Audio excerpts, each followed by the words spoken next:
कक्षा 9वीं वाले सभी स्टूडेंट्स ध्यान दें, आ चुका है हिंदी विषय का अर्धवार्षिक परीक्षा पेपर जो आपकी एग्ज़ाम में 99% रियल साबित होने वाला है। ऐसा पेपर मैं आपको इस वीडियो के द्वारा बताऊंगा और ऐसे प्रश्न हमने शामिल किए हैं जो कि आपकी अर्धवार्षिक परीक्षा में पूछे जाएंगे। बिना देर किए हम हमारे प्रश्नों की ओर चलते हैं, क्योंकि ज़्यादा से ज़्यादा आपको प्रैक्टिस करनी है आपकी एग्ज़ाम में, और प्रैक्टिस ही सबसे ज़्यादा महत्वपूर्ण होती है और प्रैक्टिस के द्वारा ही आप अपनी एग्ज़ाम में ज़्यादा से ज़्यादा अंक प्राप्त कर सकेंगे। ठीक, सबसे पहले हम जानेंगे सही जोड़ी बनाइए वाले अति महत्वपूर्ण प्रश्न।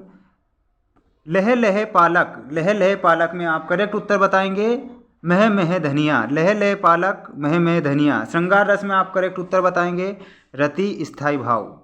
प्रेमचंद, प्रेमचंद में आप करेक्ट उत्तर क्या बताना है? प्रेमचंद में ऑप्शन नंबर द लम्ही आपको करेक्ट उत्तर बताना है। चौधरी चरण सिंह, चौधरी चरण सिंह में मेरे प्यारे विद्यार्थियों आप करेक्ट उत्तर बताएंगे।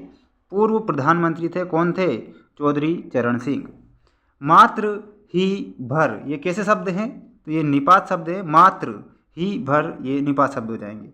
इस जल में प्रलय में आप करेक्ट बताएंगे फणीश्वर नाथ रेणु, करेक्ट उत्तर बताना है। जल्दी से स्क्रीनशॉट ले लीजिए। अब हम बढ़ते हैं हमारे नेक्स्ट क्वेश्चन की ओर। एक शब्द में उत्तर लिखिए। में पहला प्रश्न आपसे पूछा गया है, ऊंचे कुल में जन्म लेकर क्या करना चाहिए? क्वेश्चन है ऊंचे कुल में जन्म लेकर क्या करना चाहिए? तो इसमें आप करेक्ट उत्तर बताएंगे श्रेष्ठ काम करना चाहिए, अच्छे काम हमें करना चाहिए। आप ऐसा भी लिख सकते हैं श्रेष्ठ काम, क्या लिखेंगे? हमें श्रेष्ठ काम करना चाहिए ऊंचे कुल में जन्म लेकर। काव्य की शोभा बढ़ाने वाले तत्व क्या कहलाते हैं? तो आप करेक्ट उत्तर बताएंगे अलंकार हम कहते हैं। काव्य की शोभा बढ़ाने वाले तत्वों को अलंकार कहा जाता है। कहानी के कितने तत्व माने गए हैं? जो कहानी होती है उसके कितने तत्व माने गए हैं? तो 6 तत्व आप बताएंगे। और अगर आपसे पूछ लिया जाए समास के कितने भेद होते हैं, तो समास के भी 6 भेद होते हैं। ठीक, नेक्स्ट है पंचामृत में कौन सा समास है? पंचामृत यानी कि प्रथम पद संख्यावाचक हो, वहाँ पर कौन सा समास आएगा? पंचामृत में आपको द्विगु समास बताना है। कौन सा समास आएगा? द्विगु समास आप करेक्ट उत्तर बताएंगे, क्योंकि यहाँ पर आप देखते हैं पंचामृत, पंचामृत यानी कि जो प्रथम पद है 5 मृत अमृत, ठीक है, तो इसमें द्विगु समास आएगा। प्रथम पद अगर संख्यावाचक दिख जाए, संख्या दिख जाए, तो वहाँ द्विगु समास लगाएंगे। जो ही वह आया तो ही सो गया, किस प्रकार का वाक्य है? जैसे ही वह आया और वैसे ही वह सो गया, ये किस प्रकार का वाक्य होगा? तो इसमें आप मिश्रित वाक्य बताएंगे। किस प्रकार का वाक्य है ये? मिश्रित वाक्य, मिश्रित वाक्य आप करेक्ट उत्तर बताएंगे।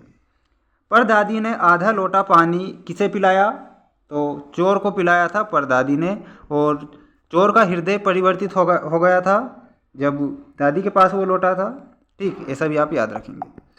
इसके बाद जो नेक्स्ट क्वेश्चन पूछे गए हैं, निम्नलिखित सत्य असत्य लिखिए में पहला प्रश्न, प्रगतिवादी कवियों ने अनेक प्रयोग किए हैं क्या? तो आप असत्य बताएंगे, क्योंकि अनेक प्रयोग तो नहीं किए थे उन्होंने। दोहा मात्रिक छंद है, तो ये करेक्ट होगा। हीरा और मोती को आज़ादी पसंद नहीं था, तो असत्य बताएंगे। ही मात्र भर निपात शब्द होते हैं, तो आप सत्य बताएंगे। लेखक रेणु जी बाढ़ देखने अकेले ही निकल पड़े थे क्या?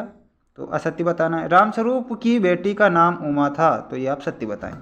तो इस प्रकार मैंने आपको ये सारे के सारे क्वेश्चन के आंसर बता दिए हैं आपकी प्रैक्टिस करने के लिए, और इनसे क्वेश्चन बनेंगे बहुत सारे, और अच्छे से प्रैक्टिस करना। बेस्ट ऑफ लक आपकी एग्ज़ाम के लिए। जय हिंद।